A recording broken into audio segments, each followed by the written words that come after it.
کسی نے خوشبو کو جا کے کہا تمہیں جو بھی کوئی اٹھا کے لے جاتا ہے اس کی اچھائی اور برائی کو نہیں دیکھتی، پاکی پلیدی کو نہیں دیکھتی، خوش اخلاقی یا بد اخلاقی کو نہیں دیکھتی، کی سخاوت یا بخل کو نہیں دیکھتی، اس کے جھوٹ اور سچ کو نہیں دیکھتی۔ عالم ہے، جاہل ہے، سفید ہے، سیاہ ہے، نیکار ہے، گناہگار ہے، عرصہ ہے، خطا کار ہے، کون ہے، چھوٹا ہے، بڑا، کیا ہے، جو بھی ان کے قرب میں آتا ہے اپنے صدق کے ساتھ اس کو منور کر دیتے ہیں۔ السلام علیکم ورحمۃ اللہ وبرکاتہ۔ الحمد للہ وحدہ، الصلاۃ والسلام علی من لا نبی بعدہ، وعلی آلہ وصحبہ اجمعین۔ ان اللہ وملائکتہ یصلون علی النبی یا ایہا الذین آمنوا صلوا علیہ وسلموا تسلیما۔ اللہم صلی علی سیدنا و مولانا محمد وعلی آل محمد وبارک وسلم۔ تمام احباب بآواز بلند پڑھیں، الصلاۃ والسلام علیک یا سیدی یا رسول اللہ وعلی آلک و اصحابک یا حبیب اللہ یا محبوب اللہ یا محمد الرسول اللہ صلی اللہ علیہ وآلہ وبارک وسلم۔ قابل احترام بزرگوں، دوستوں اور بھائیوں، السلام علیکم ورحمۃ اللہ وبرکاتہ۔ ہم سب یہاں پہ نبی پاک خاتم الانبیاء محمد مصطفیٰ احمد مجتبیٰ صلی اللہ علیہ وآلہ وسلم کے اسم پاک سے منسوب اس محفل میں شوق سے اور محبت سے جمع ہیں۔ ناچیز اللہ پاک کی بارگاہ میں دست بدعا ہے کہ اللہ تعالی ہم سب کا یہاں جمع ہونا اپنی بارگاہ میں قبول فرمائے اور اسے ہمارے لیے ذریعہ محبت، ذریعہ نجات بنائے اور ذریعہ ہدایت بنائے۔ اللہ تبارک و تعالی نے قرآن مجید میں انبیاء کرام علیہم السلام کے واقعات بیان فرمائے، اور ان واقعات کے بیان فرمانے کی جو برکت ہے وہ ہماری اصلاح ہے۔ ہر نبی کے ہر واقعے کے اندر ہمارے لیے کئی حکمتیں اور کئی چیزیں پوشیدہ ہیں، لیکن ان میں غور کرنے کی ضرورت ہوتی ہے کہ ہم ان واقعات سے اپنے لیے کیا نتائج برآمد کر سکتے ہیں، ہم ان واقعات سے کیا سبق سیکھ سکتے ہیں، ہم ان سے کیا فیض حاصل کر سکتے ہیں۔ میرے دوستوں اور بزرگوں، یہ اپنی اپنی استعداد ہوتی ہے، اپنی اپنی صلاحیت اور قابلیت ہوتی ہے، اور اپنی اپنی ذوق اور شوق کی بات ہوتی ہے کہ آپ اس سے کیا اخذ کرتے ہیں، آپ اس سے کیا حاصل کرتے ہیں۔ مثال کے طور پہ کچھ لوگوں نے، کچھ مفسرین نے حضرت سیدنا سلیمان علیہ السلام کا اور ہدہد کا اور ملکہ سبا کا جو واقعہ ہے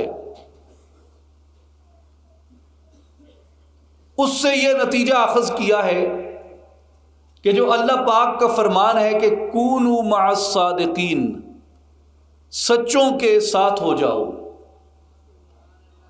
سچوں کے قریب ہو جاؤ، اس سے وجود کے اندر برکت پیدا ہوتی ہے اور ہدایت کے ذرائع آسان ہو جاتے ہیں۔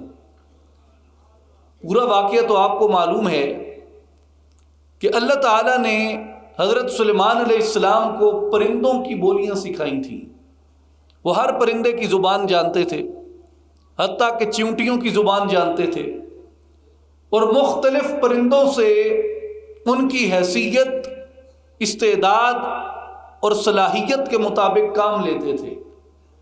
آپ کا ایک پرندہ تھا ہدہد،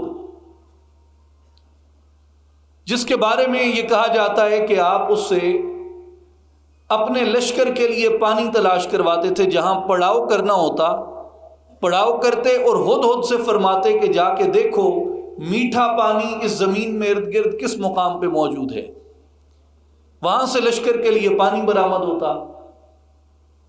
ایک جگہ پہ آپ نے قیام کیا، قرآن مجید بیان فرماتا ہے کہ وَاتَّفَقَّدَ الطَّيْرَ فَقَالَ مَا لِيَ لَا أَرَى الْهُدْهُدَ أَمْ كَانَ مِنَ الْغَائِبِينَ۔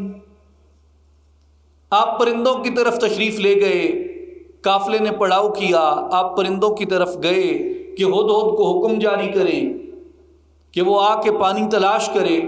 آپ نے جب پرندوں کا معائنہ کیا تو ان میں ہدہد نہیں تھا۔ آپ نے پوچھا بھائی یہ کوئی میری وجہ ہے کہ مجھے ہدہد نظر نہیں آ رہا، یا ہدہد خود ہی کہیں غائب ہو گیا ہے؟ آپ نے کچھ انتظار کیا تو ہدہد نہ آیا۔ آپ نے جلال فرمایا اور آپ نے فرمایا کہ آج جب وہ آئے گا تو میں اسے عذاب دوں گا، اور اگر وہ اپنی بات کو ثابت نہ کر سکا کہ وہ میرے امر اور حکم کے بغیر کیوں غائب تھا تو ہو سکتا ہے میں اسے ذبح کر ڈالوں۔ تھوڑی دیر گزری، ہدہد آ گیا۔ اللہ کے نبی سیدنا سلیمان علیہ السلام نے فرمایا کہ تم کہاں غائب تھے؟ وہ عرض کرتا ہے کہ اے اللہ کے نبی، میں آپ کے لیے ایک خبر لایا ہوں۔ کیسی خبر؟ میں نے ایک قوم دیکھی ہے جس کی حکمران ایک عورت ہے، بہت بڑی اس کی سلطنت ہے اور بہت بڑا اس کا تخت ہے، لیکن وجدتها وقومها يسجدون للشمس من دون اللہ۔ عیب ان میں یہ ہے کہ وہ ساری قوم اللہ کے علاوہ، اللہ کو چھوڑ کے سورج کے سامنے سجدہ ریز ہوتے ہیں، سورج کی پرستش کرتے ہیں۔ وَزَيَّنَ لَهُمُ الشَّيْطَانُ أَعْمَالَهُمْ، اور ان کے برے اعمال کو شیطان نے ان کے سامنے خوش نما بنا کے پیش کیا۔ کسی زمانے ہم سوچتے تھے کہ یہ برے اعمال خوش نما کیسے ہو سکتے ہیں؟ برے اعمال خوش نما کیسے ہو سکتے ہیں کہ بیڑیاں گلاں چنگیاں لگن لگ ونجن؟ تو یہ ٹک ٹاک نے ہماری مشکل آسان کر دیا کہ بیڑیاں گلاں چنگیاں لگ سکتی ہیں۔ وَزَيَّنَ لَهُمُ الشَّيْطَانُ أَعْمَالَهُمْ، شیطان نے ان کے برے اعمال کو مزین کر کے پیش کیا، یعنی جو برائی تھی وہ برائی کو برائی نہیں سمجھتے تھے، وہ برائی کو اپنے لیے قابل فخر سمجھتے تھے، اپنے لیے برائی کو وہ ایک کارنامہ سمجھتے تھے۔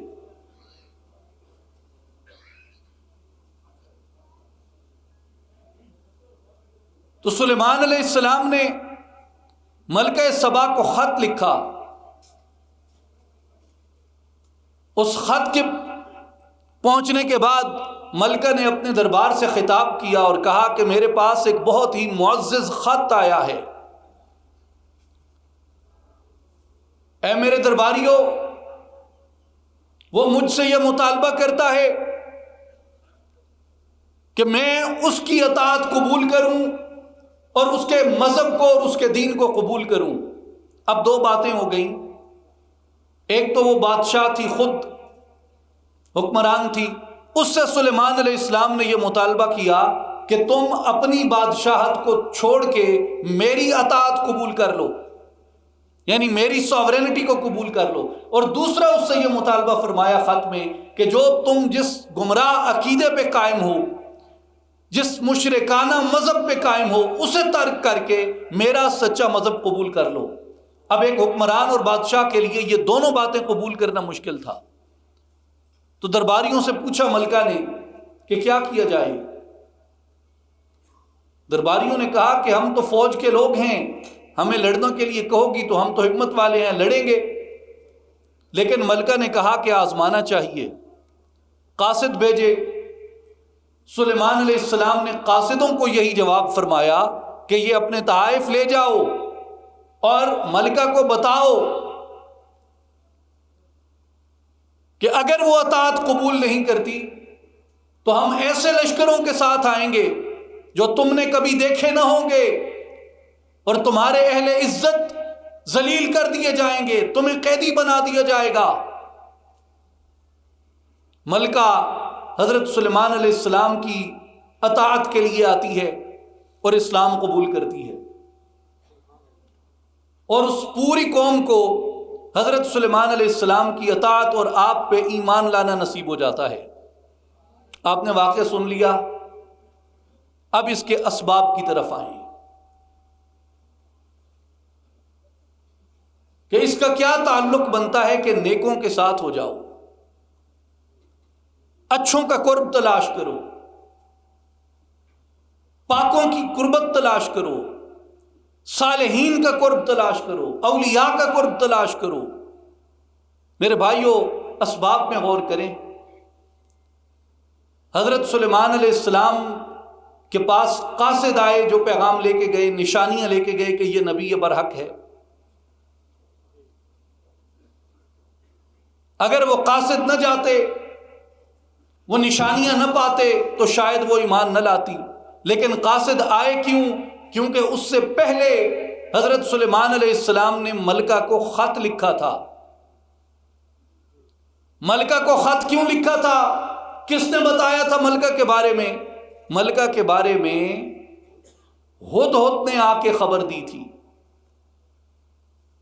میرے بھائیوں، ذرا توجہ سے جملہ سماعت کیجئے گا، توجہ سے نکتہ سماعت کیجئے گا، بات سماعت کیجئے گا۔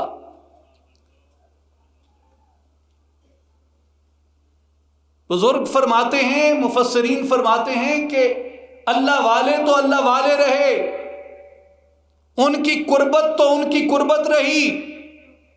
اس واقعے کے اندر غور کرو،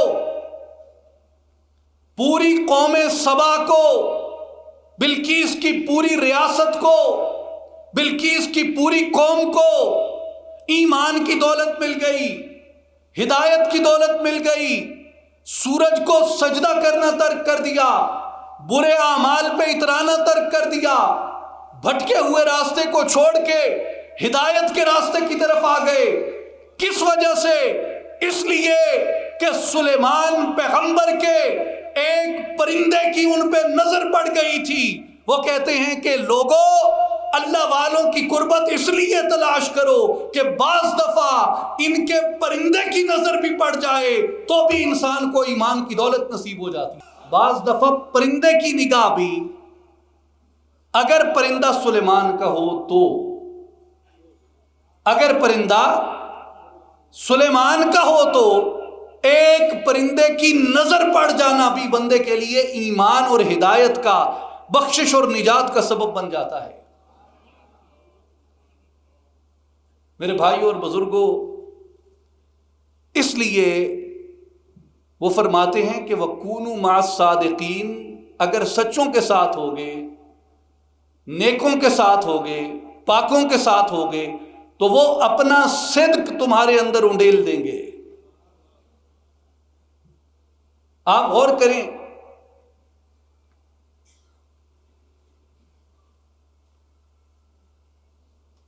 مولانا رومی رحمۃ اللہ علیہ نے ایک مکالمہ لکھا ہے اپنی کتاب فیہ ما فیہ میں کہ بوئے را گفتند ترا یک اے بست، باہر کس کے بے نشینی از بوئے خوشت اورا بدہی۔ کسی نے خوشبو کو جا کے کہا، فریگرنس کو جا کے کہا کہ تمہارے اندر ایک عیب ہے، تمہارے اندر ایک عیب ہے۔ خوشبو نے کہا کہ میرے اندر کیا عیب ہے؟ انہوں نے کہا کہ تمہارے اندر عیب یہ ہے کہ باہر کس کے بے نشینی، تمہیں جو بھی کوئی اٹھا کے لے جاتا ہے اس کی اچھائی اور برائی کو نہیں دیکھتی، اس کی پاکی پلیدی کو نہیں دیکھتی، اس کی خوش اخلاقی یا بد اخلاقی کو نہیں دیکھتی، اس کی سخاوت یا بخل کو نہیں دیکھتی، اس کے جھوٹ اور سچ کو نہیں دیکھتی، اس کے تکبر یا عاجزی کو نہیں دیکھتی، اس کے علم یا جہل کو نہیں دیکھتی، اس کے سفید یا سیاہ کو نہیں دیکھتی۔ جو بھی تمہیں اٹھاتا ہے اور لگاتا ہے تم اس کو خوشبودار کر دیتی ہو۔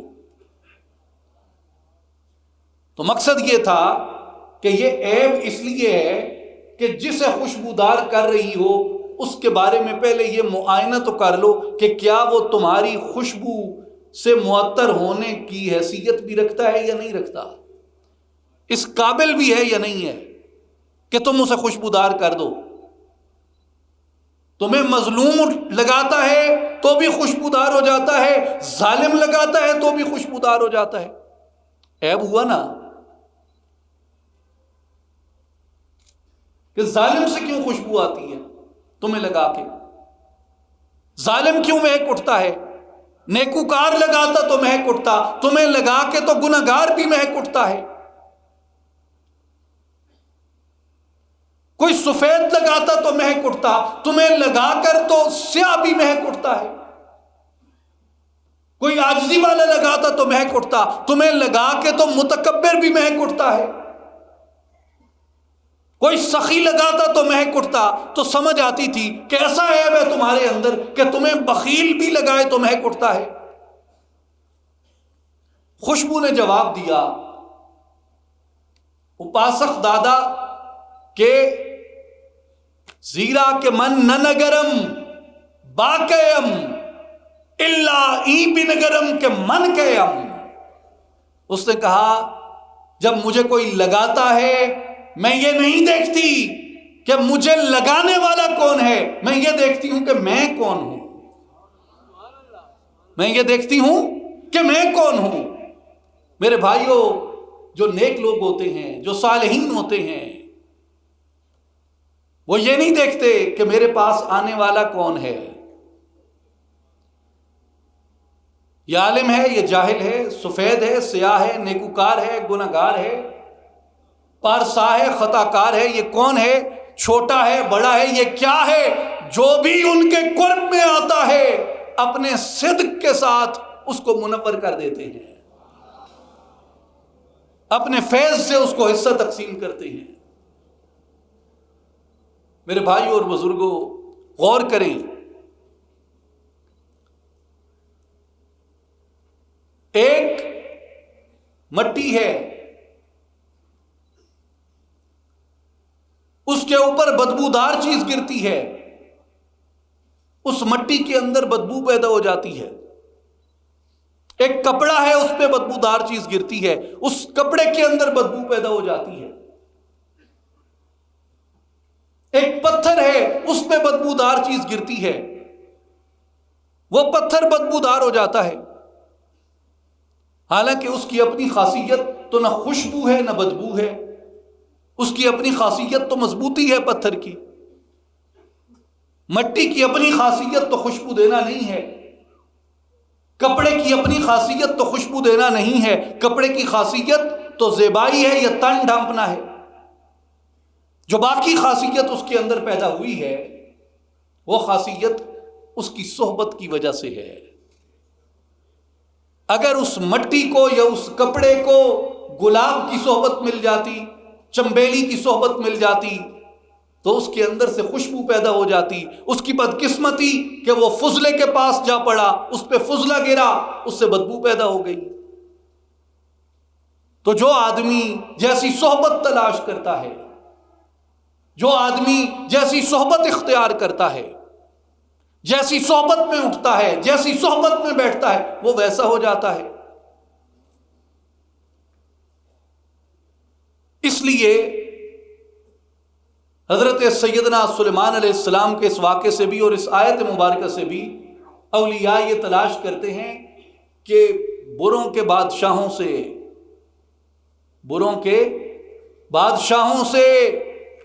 نیکوں کے پرندے بھی بہتر ہیں، بروں کے بادشاہوں سے نیکوں کے پرندے بھی بہتر ہیں، اس لیے کہ کم از کم ان کی نگاہ پڑ جانے سے سبا کی قوم کو ہدایت تو نصیب ہو گئی تھی۔ اس لیے میرے بھائی اور بزرگوں، جو اولیاء کی صحبت ہے، اولیاء کی قربت ہے، ان کی معیت ہے، وہ انسان کے دل کے اندر گداز پیدا کرتی ہے، انسان کے دل کے اندر نرمی پیدا کرتی ہے، انسان کے دل کے اندر تزکیے کو، خوشبو کو پیدا کرتی ہے۔ حضرت سلطان العارفین سخی سلطان باہو رحمت اللہ تعالی علیہ کیا فرماتے ہیں؟ الف اللہ چمبے دی بوٹی من وچ مرشد لائی ہوں۔ آپ چمبیلی کا پھول دیکھیں، اس کے اندر دو خاصیتیں ہیں۔ ایک خاصیت یہ ہے کہ چمبیلی کا پھول سفید ہوتا ہے، پھول کی ایک خاصیت پھول کا رنگ ہوتا ہے، اور پھول کی دوسری خاصیت پھول کی خوشبو ہوتی ہے۔ جیسے کاغذ ہے، کاغذ کی خاصیت یہ نہیں ہے کہ کاغذ کا رنگ کیسا ہے یا کاغذ کی خوشبو کیسی ہے۔ کپڑا ہے، کپڑے کی یہ خاصیت نہیں ہے کہ کپڑے کے اندر سے خوشبو کیسے آتی ہے، لیکن جب بال پھول کی آتی ہے، پھول کے اندر آپ کو دونوں باتیں چاہیے۔ کپڑے میں آپ کو صرف رنگ چاہیے، مگر پھول کے اندر آپ کو رنگ بھی چاہیے، خوشبو بھی چاہیے، اس لیے کہ ایک چیز آپ کی قوت بصارت کو تقویت دیتی ہے، آپ کے دیکھنے سے آپ کو نظارے کی لذت دیتی ہے، اور دوسری چیز آپ کو سونگھنے سے لذت دیتی ہے۔ اس لیے کہا کہ مرشد نے میرے سینے میں چمبیلی کا پودا لگایا، چمبیلی کا پھول کھلایا، اس سے کیا ہوا؟ ایک تو میرے وجود کے اندر اللہ کے نام کی خوشبو پیدا ہو گئی، اور دوسرا میرے وجود کے اندر اللہ کے نام کا رنگ پیدا ہو گیا۔ اللہ کے نام کی خوشبو بھی پیدا ہوئی، اللہ کے نام کا رنگ بھی پیدا ہو گیا۔ نفی اسبات دا پانی ملیا۔ نفی اسبات کیا ہے؟ نفی کیا ہے؟ کلمہ شریف ہم پڑھتے ہیں، لا الہ الا اللہ محمد الرسول اللہ۔ نفی کیا ہے؟ کہ کوئی عبادت کے لائق نہیں ہے، لا الہ، کوئی الہ نہیں ہے، کوئی مستحق عبادت نہیں ہے۔ اور اسبات کیا ہے؟ الا اللہ، سوائے اللہ کی ذات کے۔ تو نفی ہے لا الہ۔ اسبات کیا ہے؟ اسبات کیا ہے؟ الا اللہ۔ تو نفی اسبات کیا ہوا؟ لا الہ، اونچی آواز سے بولیں، لا الہ، لا الہ، لا الہ، لا الہ، لا الہ، لا الہ، لا الہ۔ یہ کیا ہے؟ نفی اسبات۔ لا الہ الا اللہ کا پانی دیا کسے؟ من کی کیاری کو، اندر کی کیاری کو لا الہ الا اللہ کا پانی دیا۔ نفی اسبات کا پانی ملیا، ہر رگے ہر جائی ہوں۔ اور یہ پانی ایسا تھا، ذکر ایسا تھا جس نے پورے وجود کو خوشبودار کر دیا، جس نے پورے وجود کو خوشبودار کر دیا، اندر کی پوری کائنات کو تبدیل کر دیا۔ اندر بوٹی مشک مچایا، جہاں پھلنتے آئی ہوں، جیوے مرشد کامل یا حضرت باہو، جے بوٹی لائی ہوں۔ مرشد سے محبت کیوں ہے؟ مرشد سے محبت اس لیے ہے کہ اس نے میرے غافل سینے کو میرے مالک کا آئینہ بنا دیا،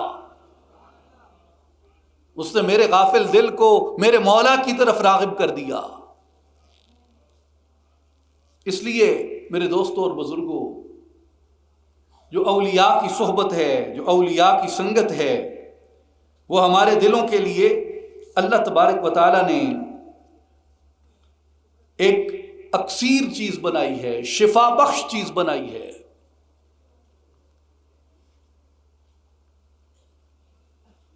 اور اللہ والوں کی صحبت سے میرے بھائیوں اور بزرگوں کچھ تبدیلیاں وجود میں پیدا ہوتی ہیں جنہیں بعض دفعہ ہم قبول نہیں کرتے، لیکن یاد رکھیں جب تک اس تبدیلی کو انسان قبول نہیں کرتا وہ فیض پوری طرح وجود کے اندر اثر انداز نہیں ہوتا۔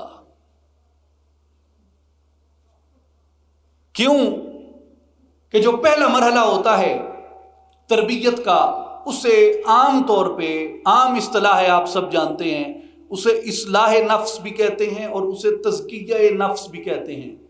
تزکیہ قرآن پاک میں ہے کہ وَيُزَكِّيهِمْ، نبی پاک علیہ الصلوۃ والسلام کی صفت ہے کہ آپ اپنے پاس آنے والوں کا تزکیہ کرتے ہیں، اپنے پاس آنے والوں کو پاک کرتے ہیں، ان کے نفس کو پاک کرتے ہیں۔ نفس کا تزکیہ کیا ہوتا ہے؟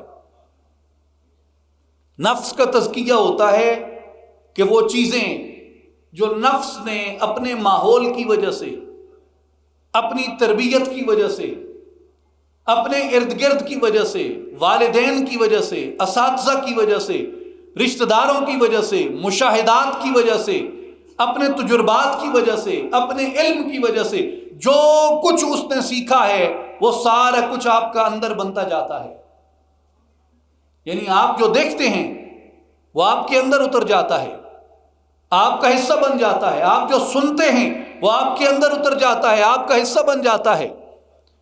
آپ جو سیکھتے ہیں وہ آپ کے اندر اتر جاتا ہے، آپ کا حصہ بن جاتا ہے۔ ان میں بعض خواص اچھے ہیں اور بعض خواص برے ہوتے ہیں، اور شیخ کامل کیا کرتا ہے؟ وہ آپ کے اچھے اعمال کی حوصلہ افزائی کرتا ہے، اور جو اندر کی برائی ہوتی ہے اس کو وہ ختم کرتا ہے۔ لیکن جب برائی کو ختم کیا جاتا ہے تو اس وقت انسان تکلیف کے ایک مرحلے سے گزرتا ہے۔ پرانے وقتوں کے لوگ جو تھے، پرانے وقتوں کے یعنی 1000 1500 برس بھی نہیں، اس سے بھی زیادہ پرانے، 4000 سال 5000 سال پرانے لوگ جو تھے، وہ ہر ندی کے کنارے اپنی بستی آباد نہیں کرتے تھے۔ ہر ندی کے کنارے اپنی بستی آباد نہیں کرتے تھے۔ وہ پہلے معائنہ کرتے تھے، تصدیق کرتے تھے کہ ندی آ کہاں سے رہی ہے، اس کے پانی کے اجزاء کیسے ہیں، ہمارے لیے کیسے ہیں، ہماری جانوروں کے لیے کیسے ہوں گے، ان کے ارد گرد نکلنے والی جڑی بوٹیاں کیسی ہیں، درخت کیسے ہیں، پھل پھول کیسے ہیں، اس کی تاثیر کیسی ہے، اس سے کوئی وبا تو نہیں ہوگی، کوئی بیماری تو نہیں ہوگی، کوئی نقصان تو نہیں ہوگا۔ وہ یہ چیزیں دیکھ کے کسی ندی کے کنارے پڑاؤ کیا کرتے تھے۔ ایک ندی تھی، اس کے کنارے ایک بستی آباد ہو گئی، ان کے جانور کچھ عرصے بعد مرنے لگ گئے، لوگوں کو بیماری ہونا شروع ہوئی، اور چند دن گزرے ان کی ندی میں پانی بند ہو گیا۔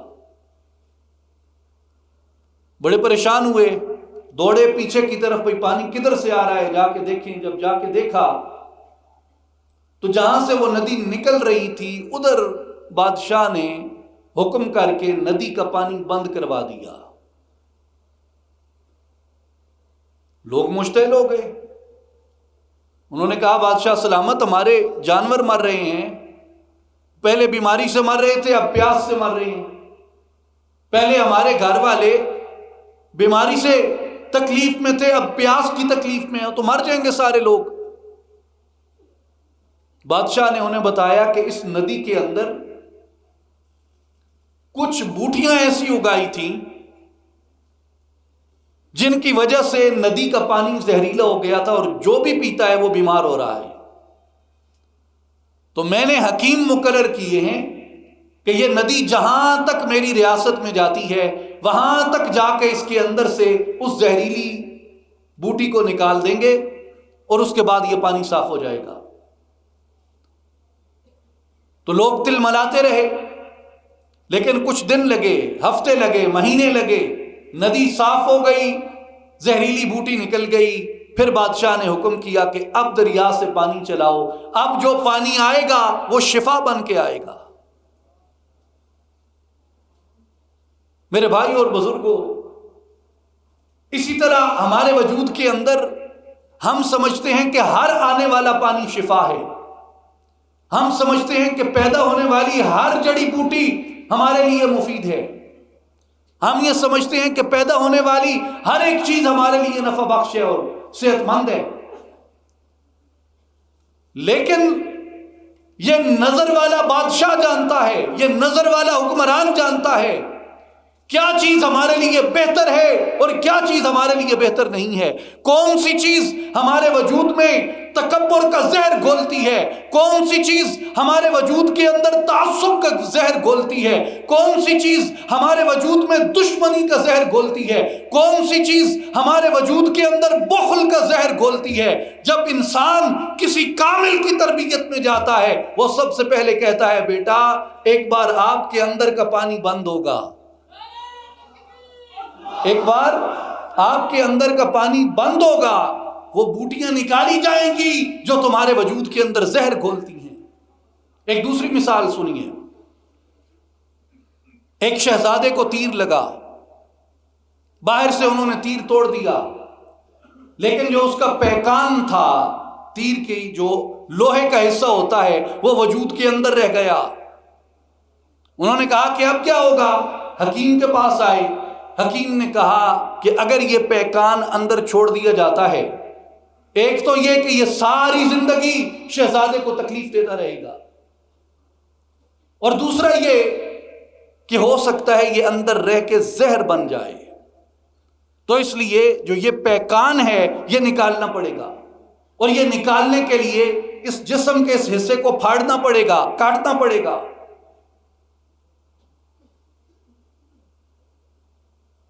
تو ملکہ چیختی تھی، وہ کہتی تھی میرا اتنا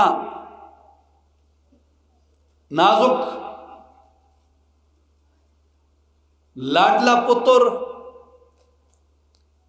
ہزاں کین حکیمانی کینچیاں کپن کھلو کے،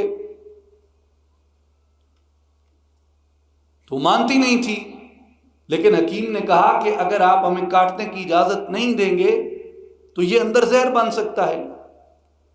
تو تیر کا وہ پیکان اس کے اندر سے نکالنے کے لیے جسم کو کاٹنا پڑتا ہے۔ تو ایک بار اسے تکلیف ہوتی ہے، لیکن جب تک وہ اس تکلیف سے گزرتا نہیں، وہ زہر سے محفوظ نہیں ہو سکتا۔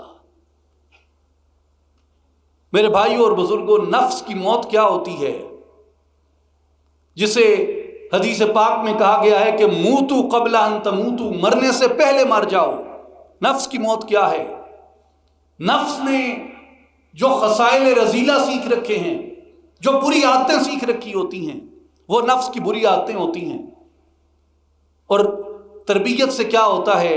تربیت سے انسان کے اندر کی وہ برائیاں نکل جاتی ہیں، اور انسان کے وجود کے اندر وہ نرمی پیدا ہو جاتی ہے، وہ خلوص پیدا ہو جاتا ہے۔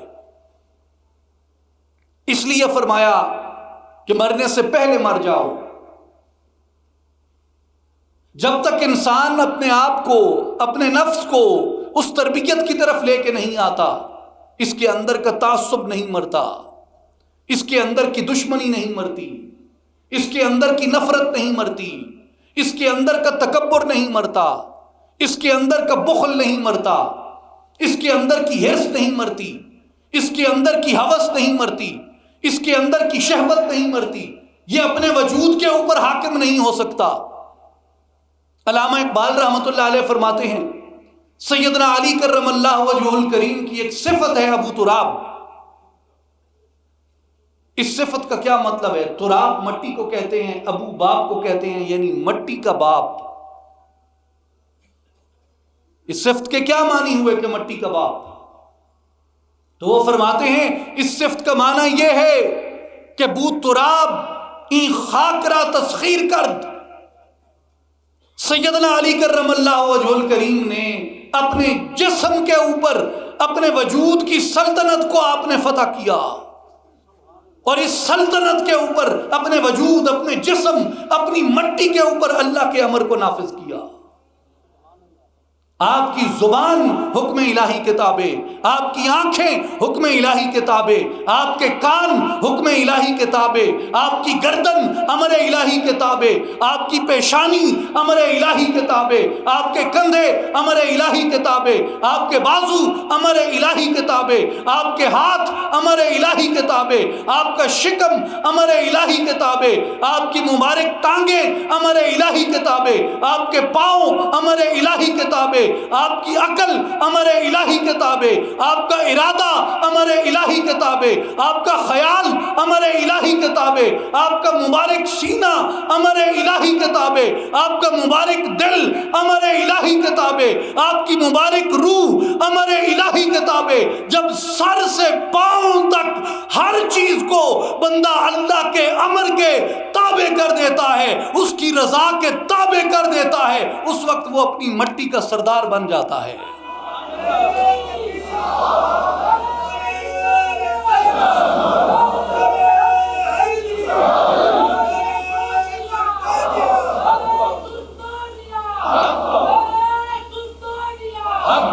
پہلوانی یہ نہیں ہے کہ انسان جیسے ظہیر الدین بابر تھا، دو پہلوان دائیں بغل میں اور دو پہلوان بائیں بغل میں لے کے اپنے قلعے کی دیوار پہ دوڑ لگاتا تھا،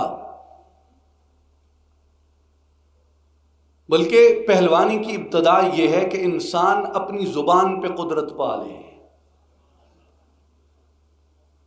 3 من کا پتھر کوئی اٹھا لے، 5 من کا کوئی پتھر اٹھا لے اور دعویٰ کرے کہ میرے اندر اتنی ہمت ہے، بھیا آدھے چھٹانک کی زبان تو اٹھا لو پہلے۔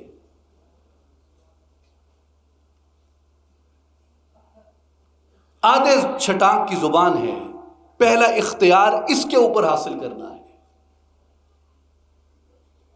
اپنی خواہش کو اللہ کے تابع کرنا ہے، اللہ کے امر کے تابع کرنا ہے۔ اور یہ ظاہر ہے کہ نفس کے لیے یہ بات موت بن جاتی ہے، وہ اسے چھوڑنا نہیں چاہتا، وہ کہتا ہے میں جو مرضی کہوں، میری مرضی، میرے اوپر کسی کا کیا اختیار ہے، میری مرضی میں جو کہوں، میری مرضی میں جو سنوں، میری مرضی میں جو پکڑوں، میری مرضی میں جس طرف چل کے جاؤں۔ تو جب آپ نے اپنے آپ کو عبد مان لیا، بندہ مان لیا، پھر آپ کی مرضی تو ختم ہو گئی۔ زبان پہ کس کی مرضی ہوگی؟ مالک کی۔ کانوں پہ کس کی مرضی ہوگی؟ مالک کی۔ ہاتھوں پہ کس کی مرضی ہوگی؟ مالک کی۔ خیال اور ارادے پہ کس کی مرضی ہوگی؟ مالک کی۔ پاؤں پہ کس کی مرضی ہوگی؟ مالک کی۔ عقل پہ کس کی مرضی ہوگی؟ مالک کی۔ پاؤں پہ، چلنے پہ، پھرنے پہ کس کی مرضی ہوگی؟ مالک کی۔ سانسوں پہ کس کی مرضی ہوگی؟ مالک کی۔ انہی اپنے وجود کے اعضاء کو، جوارح کو، اپنے جسم کے اجزاء کو مالک کے امر کے تابع کر دینا، اس کو صوفیاء کہتے ہیں کہ یہ موت کا مرحلہ ہوتا ہے۔ مرنے سے پہلے مر جاؤ، لیکن جب موت پا لیتے ہو تو انعام کیا ملتا ہے؟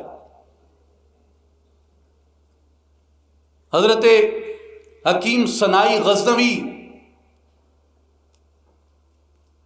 دنیا اسلام کے بہت عظیم عارف، صوفی اور بہت بڑے فلسفی تھے۔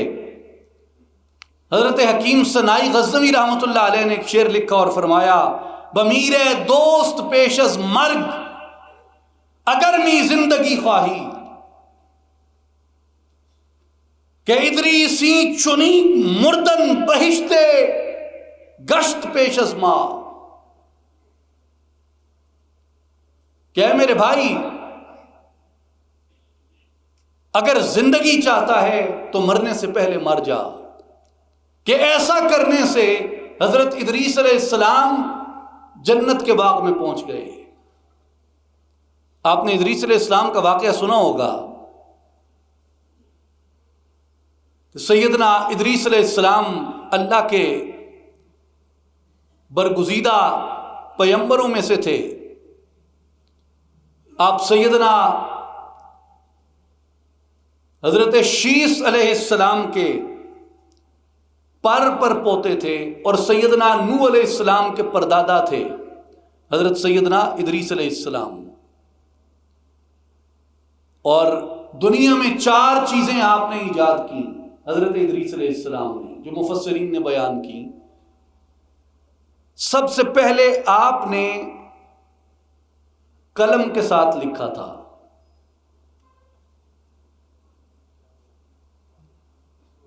اس سے آپ سے پہلے لوگ سطر ڈھانپنے کے لیے کھال استعمال کرتے تھے یا کپڑا باندھ لیتے تھے. سلتا نہیں تھا کپڑا. سلا پہلی مرتبہ حضرت ادریس علیہ السلام کے زمانے میں تھا. تیسرا عمل مبارک جو آپ کا تھا، لڑنے کے لیے آپ نے سب سے پہلے ہتھیار ایجاد کیا تھا. اور چوتھی جو آپ کی صفت بیان کی جاتی ہے وہ یہ کہ علم الحساب کے سب سے پہلے بانی سیدنا ادریس علیہ السلام تھے. اللہ تبارک و تعالی نے بڑی آپ کو فضائل عطا فرمائے تھے، اور آپ کی عبادت اتنی مقبول تھی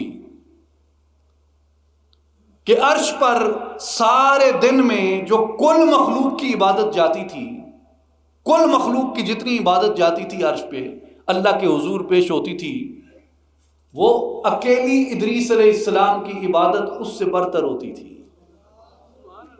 تو ملائکہ کو بڑی رغبت پیدا ہوئی کہ یہ اللہ کا کیسا بندہ ہے جس کی عبادت اتنی مقبول ہے اپنے خالق و مالک کی بارگاہ کے اندر. تو ملک الموت آ گئے، عرض کرتے ہیں اللہ پاک کی بارگاہ میں، مولا میں تیرے اس بندے سے دوستی کرنا چاہتا ہوں جس کی عبادت تیری بارگاہ میں اس قدر مقبول ہے. جاؤ بھائی کرو دوستی. ادریس علیہ السلام سے دوستی ہو گئی ملک الموت کی. ایک دن حضرت ادریس علیہ السلام نے ملک الموت کو فرمایا کہ میرے 2-3 کام تو کر دے. اس نے کہا بتائیے. آپ نے فرمایا کہ ایک بار میری روح قبض کر لے جیسے تو قبض کرتا ہے، اور پھر میری روح کو واپس میرے اندر لوٹا دے. اس نے ملک الموت نے اذن الہی سے آپ کے اس خواہش کی تکمیل کی کہ آپ کی روح قبض کر لی اور پھر آپ کی روح دوبارہ آپ کے وجود میں لوٹا دی. ملک الموت نے کہا ادریس علیہ السلام اب دوسرا کام. آپ نے فرمایا میں احوال جہنم کا مشاہدہ کرنا چاہتا ہوں. وہ آپ کو لے کے جہنم کے گڑھوں پہ گئے، آپ کو اس کے آتش کا، شعلوں کا، آگ کا مشاہدہ کروایا. آپ نے احوال جہنم کو دیکھا. دیکھ کے کہتے کہ تیسرا کام آپ نے فرمایا اب مجھے جنت کی سیر کرا دو. وہ جنت کی سیر کے لیے آپ کو باغ جنت میں لے گیا. آپ نے احوال جنت کا مشاہدہ کیا، باغ جنت کی سیر فرمائی. جب سیر ہو گئی تو اسرائیل علیہ السلام کہتے ہیں حضرت چلیے پھر آپ واپس زمین کی طرف. آپ نے فرمایا کیوں؟ واپسی کے در انہوں نے کہا جی حسب وعدہ آپ نے جنت کی سیر کر لی ہے تو اب واپس چلیں گے. آپ نے فرمایا سنو اللہ کا وعدہ ہے پہلے تمہاری روح نکالی جائے گی، پھر وہ روح تم میں واپس لوٹائی جائے گی اور تمہیں کھڑا کیا جائے گا. میری روح نکلی، کہتے ہیں جی نکلی، پھر لوٹائی گئی، پھر میں کھڑا ہوا، کھڑے ہوئے. پھر اللہ کا وعدہ ہے کہ تمہیں آگ کے پل سے گزارا جائے گا. مجھے آگ کے اوپر سے گزارا گیا، جہنم کا مشاہدہ کرایا گیا. پھر اللہ کا وعدہ ہے کہ ایمان والوں کو جنت میں پہنچا دیا جائے گا. میں ایمان والا ہوں. جی بالکل ایمان والے. آپ نے فرمایا اب جب میں ایمان والا ہوں موت کے بعد اٹھا، اٹھنے کے بعد دوزخ کے اوپر سے گزرا، باغ جنت میں آ گیا، پھر جو جنت میں پہنچ جاتا ہے اللہ کا وعدہ ہے وہ ہمیشہ جنت میں رہیں گے۔ اب میں کیوں نکلوں یہاں سے؟ تو آپ کے بارے میں اللہ تبارک و تعالیٰ نے اذن عطا کر دیا کہ آپ باغ جنت کے اندر رہیں۔ اس لیے کہا جاتا ہے کہ انبیاء میں سے 4 مبارک ہستیاں ابھی تک حیات ہیں، سیدنا خضر علیہ السلام، سیدنا الیاس علیہ السلام، سیدنا ادریس علیہ السلام اور سیدنا عیسیٰ علیہ السلام۔ تو اس شعر میں جو میں نے حکیم غزنوی سنائی کا عرض کیا،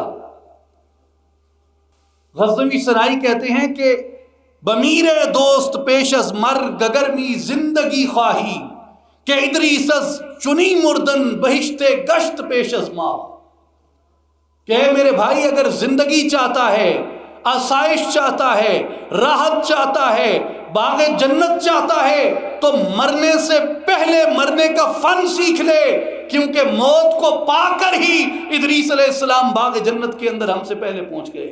میرے بھائیوں اور بزرگوں، اس لیے جو انسان کو اپنی تشکیل نو ہے، اپنے آپ کو دوبارہ سے ترتیب دینا، اپنی بہتری کے لیے، اپنی اصلاح کے لیے، یہ ایک ضروری عمل ہوتا ہے، گو کہ تکلیف دہ ہوتا ہے۔ اپنے آپ کو ریشیپ کرنا، اپنے آپ کو، اپنے اندر کی نہر کو جو خوراک دے رہی ہے تاکہ وہ زہر آلود نہ ہو جائے، جڑی بوٹیوں کو صاف کرنے کے لیے ایک بار اسے بندش سے گزرنا پڑتا ہے، ایک بار اسے تربیت کے عمل سے گزرنا پڑتا ہے۔ لیکن وہ تربیت ہوتی کس چیز سے ہے؟ وہ تربیت کسی کامل کی رفاقت سے نصیب ہوتی ہے۔ اس لیے کہا گیا کہ نیکوں کا ساتھ تلاش کرو۔ مولانا رومی کہتے ہیں ہیچ چیزیں خود بخود چیزیں نشد، ہیچ خنجر خود بخود تیزیں نشد۔ کوئی چیز خود بخود چیز نہیں ہو جاتی، کوئی خنجر خود بخود تیز نہیں ہو جاتا۔ مولوی ہرگز نشد مولائے روم تا غلام شمس تبریز نشد۔ روم کا مولوی تب تک مولائے روم نہیں بنا جب تک کہ شمس تبریز کا غلام نہیں بنا۔ حضرت سخی سلطان باہو رحمت اللہ تعالی علیہ فرماتے ہیں، سے روزے سے نفل نمازاں سے سجدے کر کر تھکی ہوں، سے واری حج مکے کیتا دل دی دوڑ نہ مکی ہوں، چلے چلیے جنگل بھونے اس گل تھی ہو نہ پکی ہوں، سب مطلب حاصل ہوئے یا حضرت باہو جد پیر نظر ایک تکی ہوں۔ نارب عرش معلا لبیا نارب خانے کعبے ہوں، نارب علم کتابی لدا نارب وچ محرابے ہوں، گنگا تیرت تھی مول نہ ملیا مارے پینڈے بے حسابے ہوں، جددا مرشد پھڑیا باہو مکے کل عذابے ہوں۔ لیکن وہ اس کی تربیت کا جو جوہر ہے وہ انسان کے نفس کی تشکیل نو ہے، انسان کے نفس کی اصلاح ہے، اس کا خصائل بد سے پاک ہونا ہے۔ اور میرے بھائیوں اور بزرگوں، اختتام سے پہلے میں آپ سے یہ عرض کرنا چاہتا ہوں کہ یہ جو نفس کی اصلاح کا عمل ہوتا ہے، اس کو اولیاء کرام کی زبان میں نماز دائمی کہتے ہیں۔ ایک نماز وقتی ہے جو ہم ادا کرتے ہیں، وہ پنجگانہ ہے جو ہم پہ 5 وقت اللہ تبارک و تعالیٰ نے فرض فرمائی، اور دوسری نماز دائمی ہے جو آپ کی ہر سانس کے ساتھ ادا ہونی ہے۔ اللہ تعالیٰ نے فرمایا فَإِذَا قَضَيْتُمُ الصَّلَاةَ فَاذْكُرُوا اللَّهَ قِيَامًا وَقُعُودًا وَعَلَى جُنُوبِكُمْ، جب تم نماز پڑھ چکو، نماز ادا کر لو تو اللہ کا ذکر کرو، کھڑے بھی، بیٹھے بھی، کروٹوں کے بل بھی۔ انسان کے یہ 3 پوسچر ہیں۔ انسان کی یہ تین حالتیں ہیں جن میں وہ ہر وقت ہوتا ہے، یا بیٹھا ہوتا ہے، یا کھڑا ہوتا ہے، یا لیٹا ہوا ہوتا ہے۔ تو وہ بیٹھا ہے تو بھی اللہ کا ذکر کرے، کھڑا ہے تو بھی اللہ کا ذکر کرے، جب کروٹوں کے بل ہے تو بھی اللہ کا ذکر کرے۔ یہ کیسے ممکن ہے کہ وہ ہر حال میں، ہر پوسچر میں، ہر حالت میں، ہر لمحے میں اپنے مالک کا ذکر کرتا رہے؟ تو اگر آپ اسے بدن سے دیکھیں گے تو بدن سے یہ بات آپ کو ممکن نہیں لگے گی، کیونکہ آپ نے جا کے والد سے بات کرنی ہے، والدہ سے بات کرنی ہے، بیوی بچوں سے بات کرنی ہے، دوست احباب سے بات کرنی ہے، اپنے کام کاروبار کے لیے آپ نے بات کرنی ہے۔ تو زبان تو ہر وقت ذکر نہیں کر سکتی، پھر کس چیز سے آپ ذکر کرتے ہیں؟ اس کے لیے اللہ تعالیٰ نے جو میتھڈ بتایا ہے قرآن مجید کے اندر، وہ غور سے سنیں۔ اللہ نے خود طریقہ بتایا کہ کیسے تم اپنی سانسوں کو ہر وقت اس کے ذکر میں لگا کے رکھ سکتے ہو، اور کیسے تمہارا کوئی ایک بھی لمحہ اس کی یاد سے غافل ہوئے بغیر نہیں گزرے گا۔ وہ طریقہ کار بتاتے ہوئے فرمایا وَاذْكُرْ رَبَّكَ فِي نَفْسِكَ تَضَرُّعًا وَخِيفَةً وَدُونَ الْجَهْرِ مِنَ الْقَوْلِ بِالْغُدُوِّ وَالْآصَالِ وَلَا تَكُن مِّنَ الْغَافِلِينَ۔ وَاذْكُرْ رَبَّكَ فِي نَفْسِكَ، پہلی بات یہ کہی کہ اپنے رب کے نام کا ذکر کرو اپنی سانسوں کے اندر۔ کہاں پہ؟ کہاں پہ؟ سانسوں کے اندر، عاجزی سے، خیفتاً، خفیہ طریقے سے، کسی کو معلوم نہ ہو۔ 10 لاکھ آدمی بیٹھے ہیں، آپ اس کے درمیان بیٹھ کے ذکر کر رہے ہوں، کسی کو معلوم نہ ہو کہ یہ بندہ کس عمل سے گزر رہا ہے۔ خیفتاً، اتنا خفیہ ہو وہ ذکر، اور آواز پیدا نہ ہو، آواز پیدا نہ ہو، آواز پیدا کیے بغیر ذکر کرو۔ دون الجہر یعنی اونچی آواز سے نہیں کرنا۔ اور کب کرنا ہے؟ بالغدو والآصال، صبح و شام کرنا ہے، ہر وقت کرنا ہے اللہ کا ذکر، اور غافلین میں سے نہیں بننا۔ تو اب شرائط ساری سامنے رکھ لیں، اللہ کے نام کا ذکر کرنا ہے، اللہ کے نام کا ذکر کرنا ہے، سانسوں کے اندر کرنا ہے، عاجزی سے کرنا ہے، اور خفیہ طریقے سے کرنا ہے۔ تو وہ طریقہ کیا ہے؟ آواز نکالے بغیر کرنا ہے۔ تو میرے بھائیوں، اس کا طریقہ جو حضرت سلطان باہو رحمۃ اللہ تعالی علیہ کے سلسلہ تربیت کا حصہ ہے کہ آپ کی زبان جنبش نہ کرے، زبان نہ ہلے، آپ کے ہونٹ نہ ہلیں، یعنی ہونٹ جنبش نہ کرے، آواز پیدا نہ ہو۔ ان 3 چیزوں کو آپ نے بند کر لینا ہے۔ ہونٹ کو ہونٹ نہ ہلے، زبان کو زبان نہ ہلے، آواز کو آواز پیدا نہ ہو، اور اپنی سانسوں کے ساتھ بالکل عام طریقے سے، نارمل طریقے سے آپ نے ذکر کرنا ہے۔ جب سانس اندر جائے تو آپ نے اپنی سانسوں کے ساتھ ملا کے اپنے ارادے میں کہنا ہے، اپنے تخیل میں کہنا ہے، اپنی امیجنیشن میں کہنا ہے، سانس کے ساتھ ملا کے جب اندر جائے سانس تو پڑھیں اللہ، اور جب سانس باہر نکلے تو یہ 3 شرطیں اسی طرح رہیں گی، ہونٹ، آواز، زبان بند ہو، اور جب سانس باہر آئے تو آپ نے پڑھنا ہے ہو اللہ، ہو اللہ، ہو اللہ، ہو۔ جب اس طرح انسان ذکر کرتا ہے تو یہ ذکر آپ 1000 لوگوں میں بیٹھے ہیں، آپ 10 لاکھ لوگوں میں بیٹھے ہیں، آپ کے ہونٹ نہیں ہل رہے، آپ کی زبان نہیں ہل رہی، آپ کی آواز پیدا نہیں ہو رہی، اور آپ اس طریقے سے ذکر کریں گے، کسی کو معلوم نہیں ہوگا کہ یہ بندہ اس وقت اپنے مولا کے وصل کے اندر ہے، اپنی مولا کی یاد کے اندر ہے۔ یہ ایسی بے ریا عبادت ہے، یہ ایسا بے ریا عمل ہے۔ میرے حضور مرشد کریم سلطان الفقر حضرت سخی سلطان محمد اصغر علی صاحب رحمۃ اللہ تعالی علیہ آپ فرماتے تھے کہ اللہ کے ذکر کا مزہ تب ہے جب انسان اس میں ذات سے دوستی لگا لیتا ہے۔ جس ٹائم بندہ اللہ دے نام والی یاری لا لیندہ ہے، وہ یاری کیسے لگتی ہے اس کے نام سے کہ کبھی بھی اپنے دوست کا ہجر اختیار نہ کرے، ہر وقت اپنے محبوب کی یاد کے اندر رہے. جس طرح ام المومنین سیدہ عائشہ صدیقہ رضی اللہ تعالیٰ عنہ نبی پاک علیہ الصلوۃ والسلام کے بارے میں فرماتی ہیں کہ کان رسول اللہ صلی اللہ علیہ وآلہ وسلم یذکر اللہ فی کل احیانہ، حضور اپنی زندگی کے ہر لمحے میں اللہ کا ذکر کرتے تھے، اپنے مولا کو یاد کرتے تھے.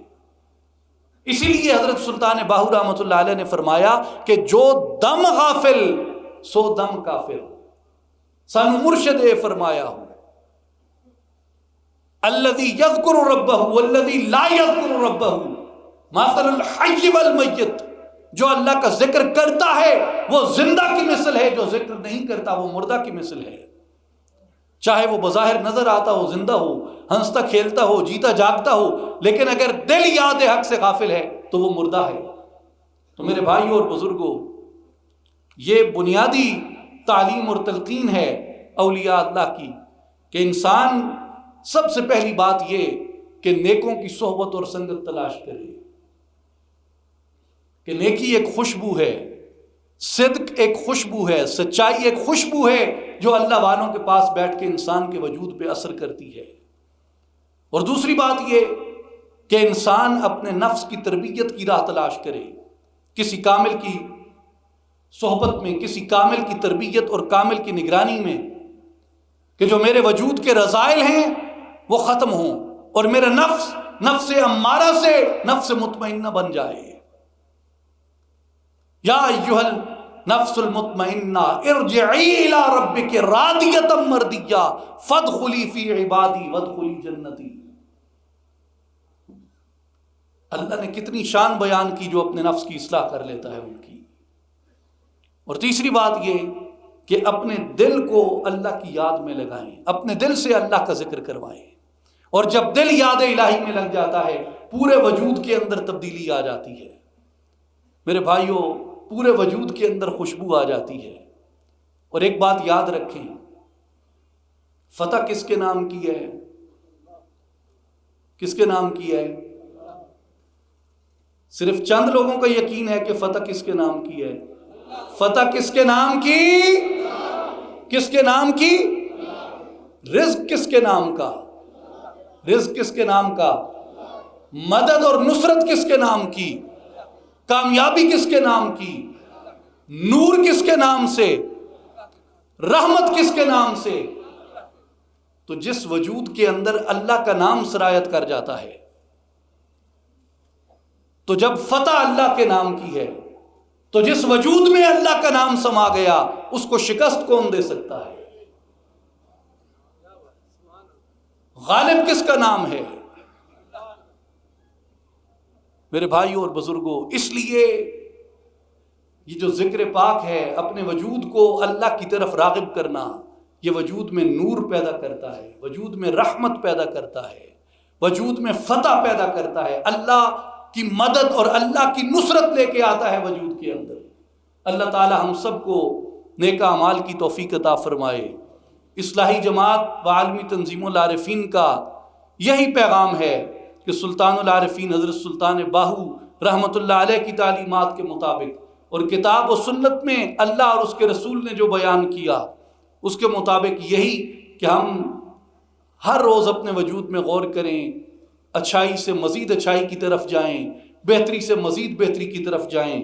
ان اللہ و ملائکتہ یصلون علی النبی یا ایھا الذین آمنوا صلوا علیہ وسلموا تسلیما.